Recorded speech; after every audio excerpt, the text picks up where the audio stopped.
So, number one question I got, are you too old to read this book?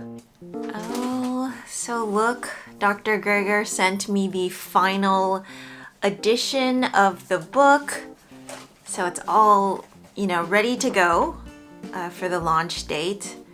And he and his team, in this international package, included 2 bags of beans, some yellow-eyed beans, and then cranberry beans.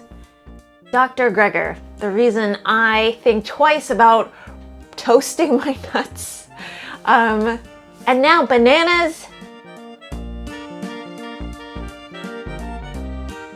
I'm very excited today, jokes aside, to be reviewing How Not to Age by Dr. Michael Greger and his team at Nutrition Facts. Dr. Greger, I would say, in a handful of people that have changed my life, changed how I ate, directly affected this channel. This man and his team is it. So let me just go through my mission for today, because you can see that this is a pretty big book. This is like a 600-esque page book. So lots of information in there. My mission for today is to, number one, just briefly explain the book, what it is about, and my general thoughts on it. Number two, just go through the sections of the book with you all, just very quickly, very briefly, so that you know what you're going to be getting, what he's going to be talking about. And then, let's see, so many notes. I was quite overwhelmed about just giving you, a good piece of it without overwhelming you too much, but there's so much good information. Number three, five tidbits, like either facts, tips that I've learned that was interesting, that was helpful, that I think would be helpful to you all. And that's just, 5 tidbits that I've sampled throughout the book so that you get a little taste of the sections that I've chosen, okay? So first up, let me explain to you what this book generally is about. So obviously it's about how not to age, but aging is not just the passing of time, right? We all age, we all will die. That absolutely will happen. But what about the diseases that are associated with aging? What about our cells being damaged? What about, us not being limber and our bones starting to, decay, and our skin and et cetera, et cetera? What if you looked at that part of aging where your body was being damaged, where your body is getting weaker? What if you take that chunk and you say, why not treat aging as a disease itself? Why not treat aging like getting diabetes, getting cancer? Because once you start thinking that way, then you start thinking, oh, well, if that's just kind of like a sickness, if that's just kind of like an illness, that technically means that I don't necessarily need to be getting that as I age. That means that potentially I can do other things, make lifestyle choices that change that so that I don't get sick, so that I don't age as I age. He has plenty of examples in here where you don't need to start when you're young. People that are starting in their 50s, 60s, at any age, you can adopt different things, like different lifestyle choices, different eating choices, and that they see it in test trials where your cells and your DNA, you're either slowing down the rate of aging, like your biological age, versus your chronological age, or you're actually halting it and or reversing that aging process. And it's strange to think like that, but you can actually do that.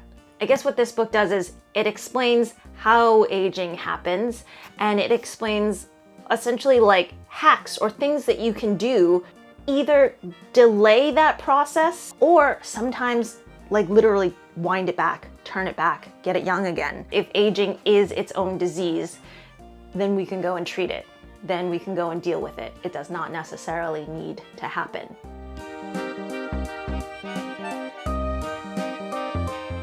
Okay, so now let's go into my general thoughts on this book. I really liked it a lot because it felt very new. Like there was a lot of new information and terms like sirtuins and mTOR, things that I had never heard of before, things that I I was happy to learn about. It felt very new in that, like, when you read How Not to Die or How Not to Diet, a lot of those things in there felt a little bit more canon, like that it had been established, that people had been studying it for a really long time, and it was, you know, like, for sure that was it. People have been studying aging and how not to age, you know, like the Fountain of Youth for a really long time, but a lot of this information felt like, you know, it was still being developed. It was still happening now. So in that way, it felt new, but then at the same time, it was always changing. So yeah, so I had that feeling on that. What I really love about all of Dr. Greger's, you know, How Not To books is that it is divided up into very readable sections. Yes, there are some sections that are more dense than others, but it is divided up into chunks so that you can actually skip around. Like, you know, with especially with like the preserving function section, where, you know, maybe you want to learn about your bones and your bowel, but you don't want to look into your hormone health yet. You can jump around between the book and not feel like, oh, I was supposed to read everything beforehand in order to understand this part. You can flip through to the sections that you like, jump around, and read it that way. And so I always find that, yeah, like my brain skips around a lot too. So I always find that that's really helpful for me. And it's also not so overwhelming because it is such a big book. You don't feel the need to be like, oh, well, like in order to learn about, you know, my bones, I need to read like everything else about everything else to get to it. And that's just not true. You can jump around. Within each chapter, there are sections within sections. So it's broken down quite nicely, and it's easy to read that way. I think also what I enjoyed was that there is like a big chunk, like a sciencey bit of this book, but then there was also more practical things as well, like, again, like how to preserve your bones or your bladder or your skin or your whatever. So there was a good mix of information between like sciencey stuff and then just being really practical and kind of relatable to your everyday life. Criticisms. I don't know, like I love you, Dr. Greger, so he's a rock star in my household, so there are no criticisms. But I think a lot of the times when you're writing sciencey books to people and you happen to have all of this information in your brain, you know, you do try to simplify things for people. And I think sometimes it feels oversimplified, like the way that he's just telling it to you, but Dr. Greger does do notes on each of the studies that he's referring to, all at the end. So it's really up to you if you think that, like, oh, this was such like a simplified explanation, or like this was, you know, not the proper conclusion to this. Like, he has all of his notes towards the end, and he has citations to everything, where you have to look at the studies yourself if you want to go more in depth into it. And like when you try to oversimplify complex things for the masses, sometimes it can come off like that, like, oh, you know, you're just making statements, you're just oversimplifying things. So that's like one thing. It's not really a critique. The other thing, and it's not really a critique, but Dr. Greger, obviously in doing his channel as well, he's covering so much information.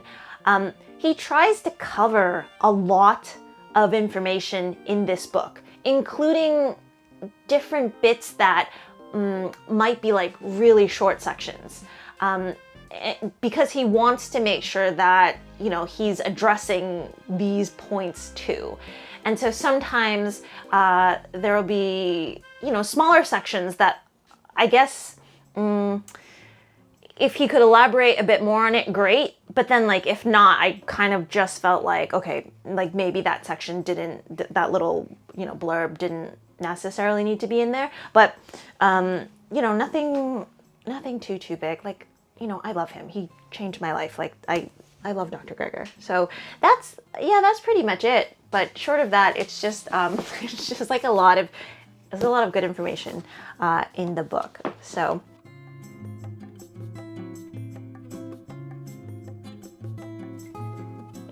I've brought in the Plants Are the Best Medicine mug, this tall mug available at nutritionfacts.org. Really useful because if I like big mugs of tea. some of the things in the book as well, like he gets a little bit more personal. He talks about, I know, like he had talked about his grandmother before, but then also like talking about, I think, his mom, and then more about his grandma with dementia as well. So his big thing, much like I think my big thing, is like going through things with your family that, you know, like when they get sick or when they get hurt, and then knowing how tough that situation is and not wanting other people to have to suffer that and deal with that too. And very much like through nutrition, through lifestyle changes, yeah, like you can avoid a lot of the big diseases that can get pretty sad. Okay, so now let's just go through very briefly the contents of this book. Section 1 is slowing aging by blocking the 11 pathways of aging. Pretty much science has kind of narrowed down the 11 main ways that people age. And this section is actually my favorite section because it is the most sciencey of the sections. It talks about each of them, like autophagy, cellular senescence, telomeres, and the length of them, and do they matter. This is the section where he goes through each of these pathways in a more scientific approach to tell you, okay, exactly how do people age through each of these mechanisms. Like I learned about like sirtuins. What are sirtuins? I've never heard of them before, but they are enzymes that essentially keep our DNA healthy, and they're known as the guardians of health span. Not always lifespan, but health span. And it is the reason that you take certain supplements is to kind of like boost this sirtuin enzyme up. And he kind of takes you through that. It is my favorite section because I am someone that likes to know why I'm doing something in order to do it. Like, I don't just want somebody to be like, well, eat blueberries, it's super healthy for you. Well, why is it super healthy for me? You know, especially because I don't totally love the flavor of blueberries. Like, why is it healthy for me? If you start mentioning, you know, like anthocyanins and like whatever, like then I'll start understanding, okay, so that is what's happening in my body. That is why I'm taking in these nutrients. That is why I'm exercising a certain way. I want to know why. And I think for anybody like that, it's always good to read a section like this before going to the other sections that are a little bit more practical, a little bit more, you know, like in real life, in real time, talking about, you know, lifestyles and what people eat. Because it is more science heavy, it is going to be denser. Dr. Greger has, at the end of each of these 11 pathways, a box where he summarizes everything, so that it is actually easier after you finish reading everything. You're like, okay, am I understanding everything correctly? These summary boxes are nice to know, like, okay, did you actually get the right points to it, and to reiterate the points over again. I actually might recommend, like, before you read a section, maybe just look through this box to know, like, okay, these are the key points that I should be getting out of it. So yeah, so I very much liked that section on that. So now onwards to section 2, which is the optimal anti-aging regimen. And you can see, like, in this section, they talk about diets, what do centenarians eat, you know, the blue zones, the Mediterranean zone. They talk about exercise, lifestyle, sleep. You know, so this section I think is an easier section. It's about half as long as the science section, and I think it talks more about real life applications, kind of like more practical applications to an anti-diet regime, and it explores people like the people living in the blue zones or the Okinawan diet, but also like things like sleep, like things that we do every day, like sleep, exercise. Is more exercise more good? How do you get better sleep? What does sleep actually do for you? I mean, if there's like this side book that I've been reading, which is called Why We Sleep. Excellent book as well, but sleeping is so important. Like, if you talk with trainers and exercise and whatnot, and you say, okay, would you rather I get a good night's sleep, or would you rather I get up in the morning and you know, like come to you and exercise? Hands down, it's sleep. Sleep does so much in terms of rejuvenating and brain, and your first half of your sleep is different from your second half. Like, sleep is so important, and we don't get enough of it. And you know, a lot of the issues that we're seeing, sleep is very important. So I'm just going to take a little excerpt from the sleep section. Dr. Greger says, force people to go 1 week with 6 hours of sleep a night and you change the expression of more than 700 genes. So that's pretty much section 2, really going through lifestyle and kind of like practical applications. So section 3, we talk about preserving function. So you can see like your bones, your bowel health, your hair, your hearing, your skin, you know, your mind, your joints.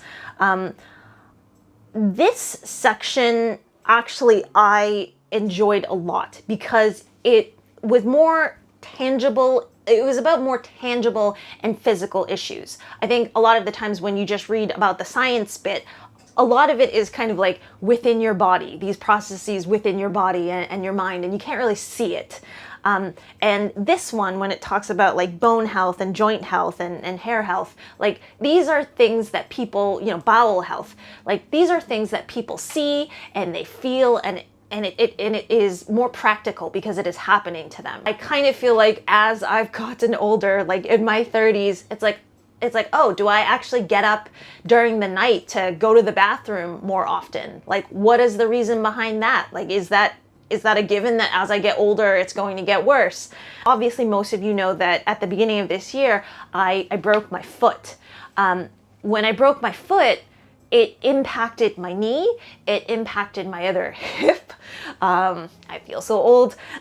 It impacted these things, and Dr. Greger has a great section on preserving your bones and talking about osteoporosis and whatnot. And so I'll go into that section a little bit later, but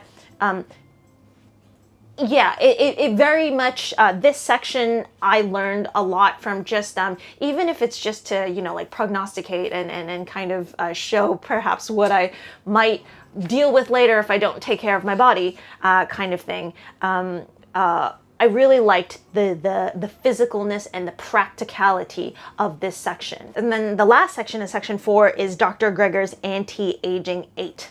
So y'all know about the Daily Dozen. Those of you that have read Dr. Greger's books before, he does this often because Dr. Greger very much implements whole food plant-based eating with the diseases of our time. And so, you know, in How Not to Die, there was the Daily Dozen, kind of like the 12 things to eat or do for How Not to Die. There was, you know, How Not to Diet, where he included things like black cumin or like berberries and different things to like really rev up your metabolism. So there was that. And then this one, this is an anti-aging 8, but it is not as, I would say, like direct as the ones before. It's not like eat or do these 8 things and you won't age. I would say in each of these sections, so there's like nuts, greens, berries, so that's a little bit more like that. But then he goes into like calorie restriction, NAD+, which is something that I heard of like maybe 5 years ago, and I started looking into it. And more so, Dr. Greger documents the kind of like the chronological story of NAD+, the safety and the efficacy of this supplement and how it has evolved through time. In the calorie restriction section, he goes through different forms of calorie restriction and different forms of fasting.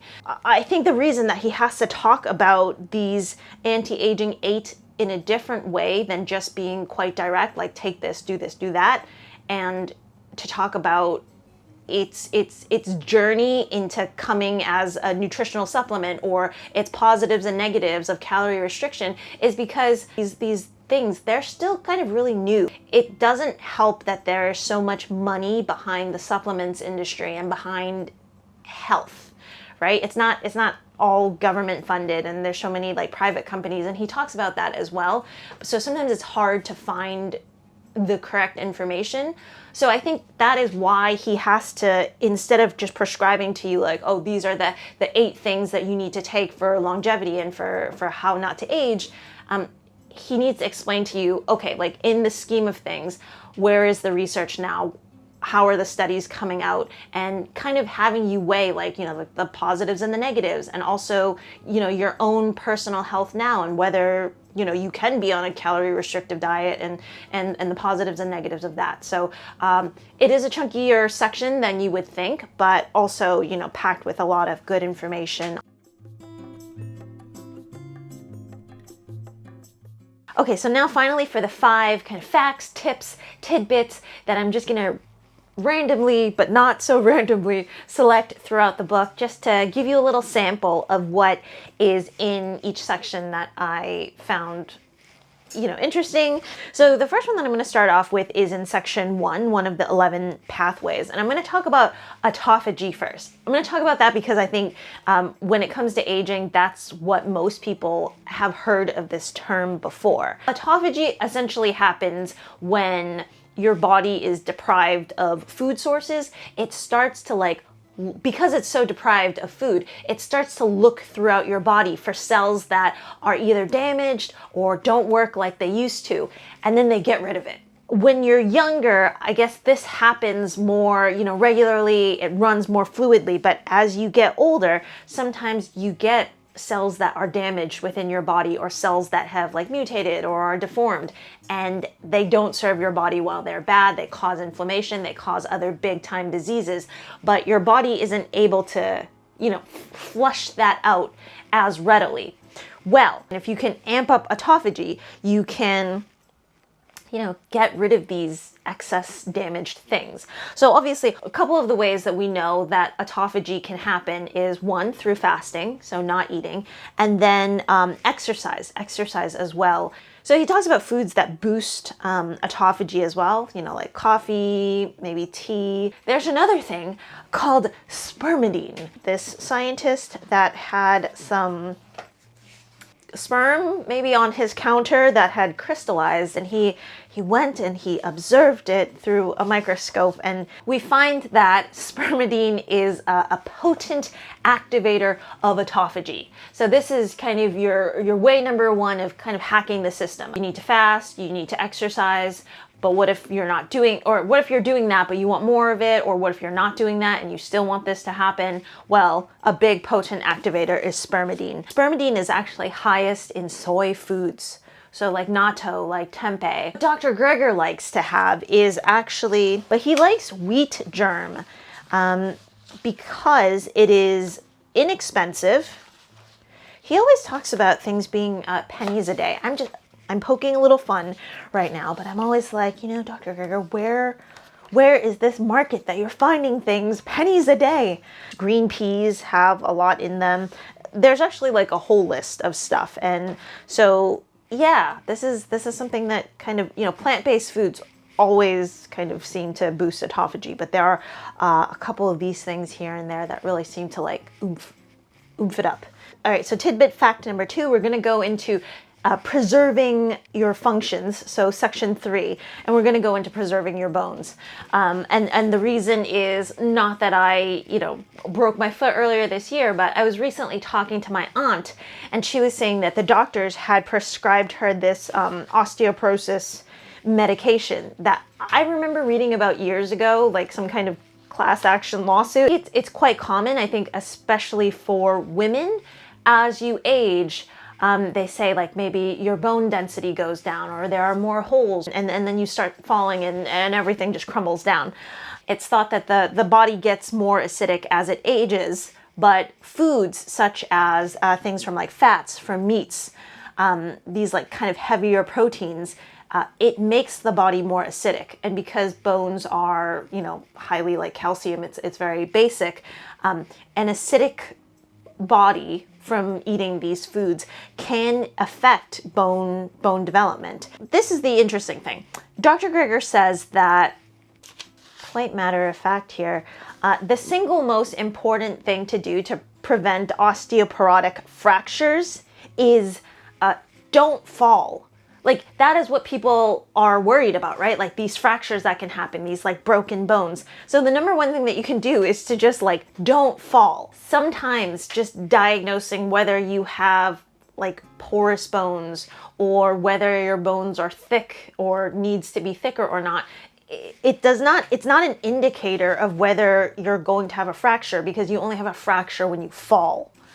Okay, and so what he's talking about is, yes, doing these weighted exercises and, you know, strengthening up your muscles that way, but also the importance of balance exercises. So balance and strength training, because balance is a big indicator. Balance is actually a big indicator of like age and death and fractures. He said here that impaired balance accounts for 40% of all hip fractures. So the third tidbit, let's go into the optimal anti-aging regimen, and let's go into the section about sleep, mainly because I'm not good at sleeping. I'm not good at like having the discipline to sleep. Okay, and I know that it is going to ruin me. Dr. Greger, number 3. So his thing, the magnitude of impairment from a week of 5-hour sleeping 5 hours a night versus sleeping 7 hours a night, the impairment is similar to that reported in people who smoke, who have diabetes, and who have coronary artery disease. Dr. Greger talks about, you know, like different foods, obviously, that can help you sleep, foods that don't, saturated fats, even in stuff like fish. That's not going to help. He talks about melatonin, you know, things, how to sleep better. But he also talks about like Ambien, and I'm sure a lot of you all know this, but like Ambien is like a class of, I think they call it hypnotic drugs.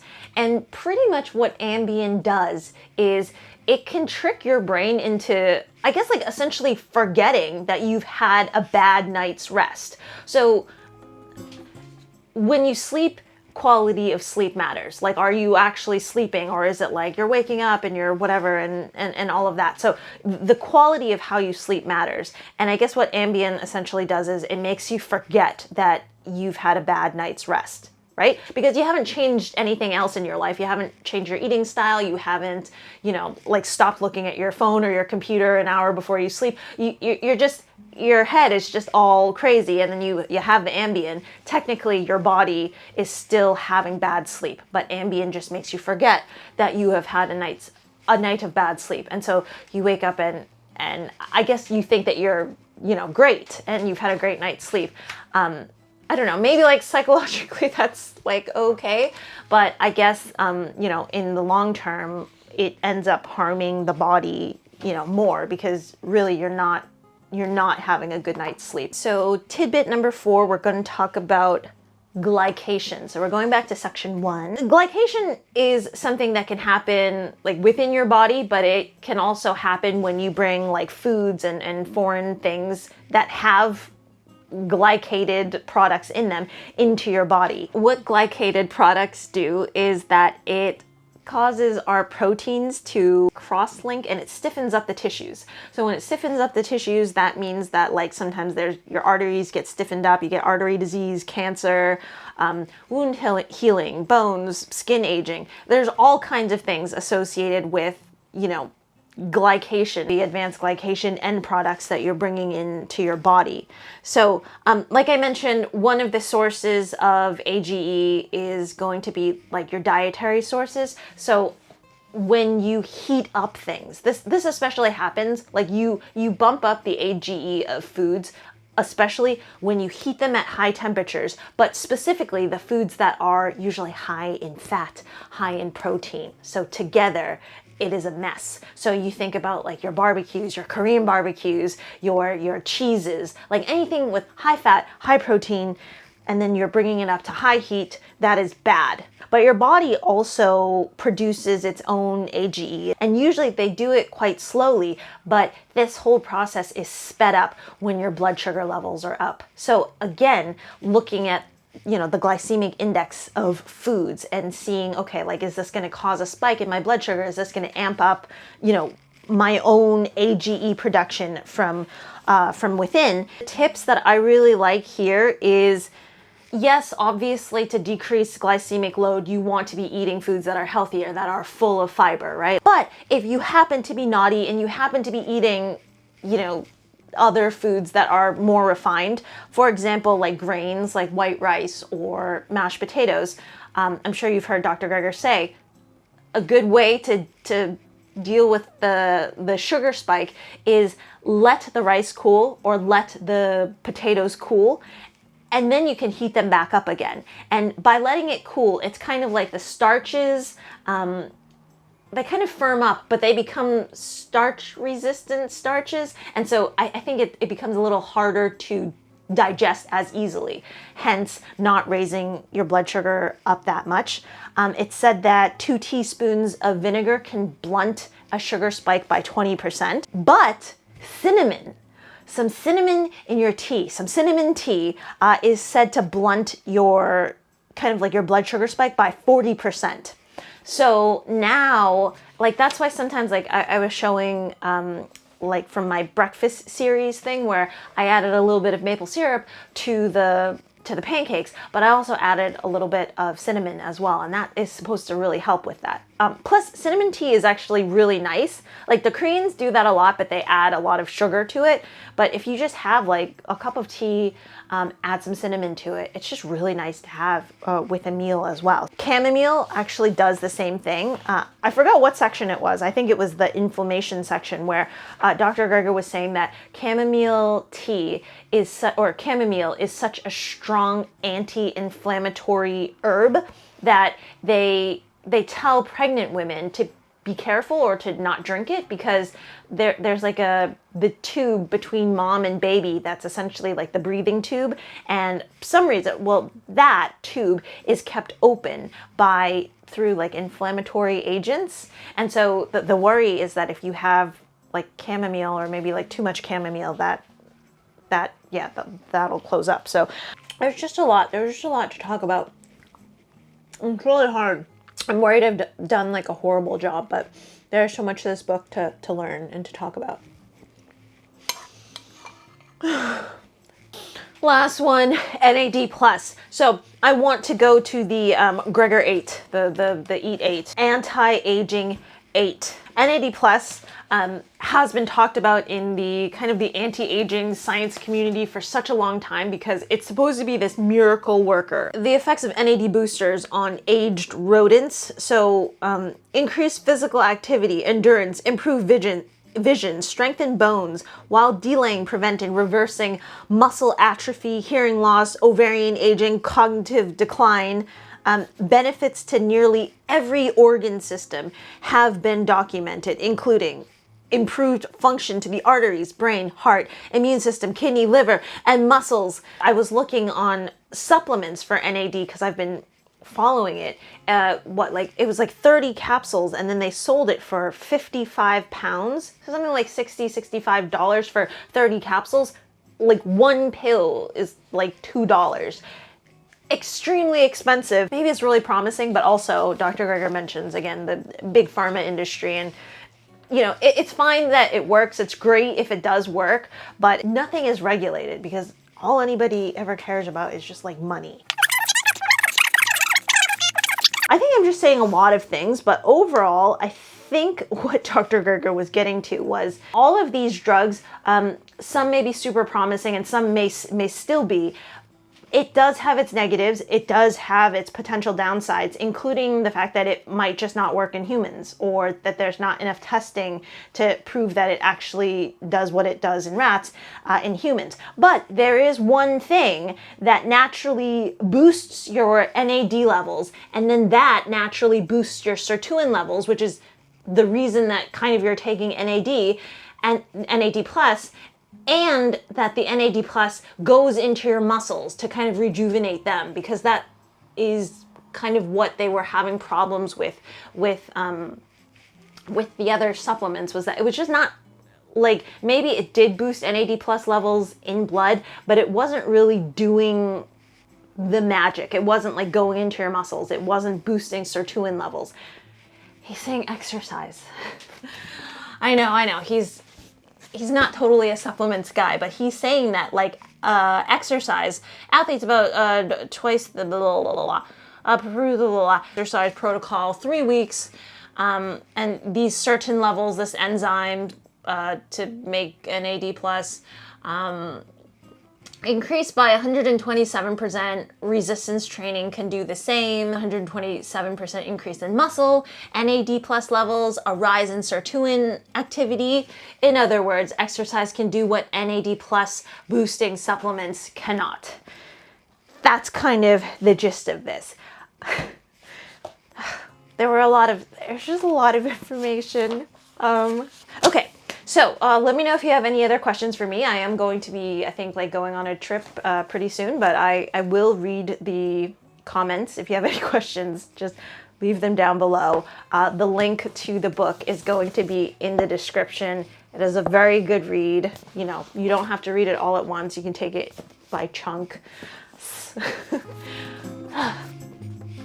I hope you all enjoy that. Have a lovely day, have a lovely night, and I will see you all again next time. Okay, bye.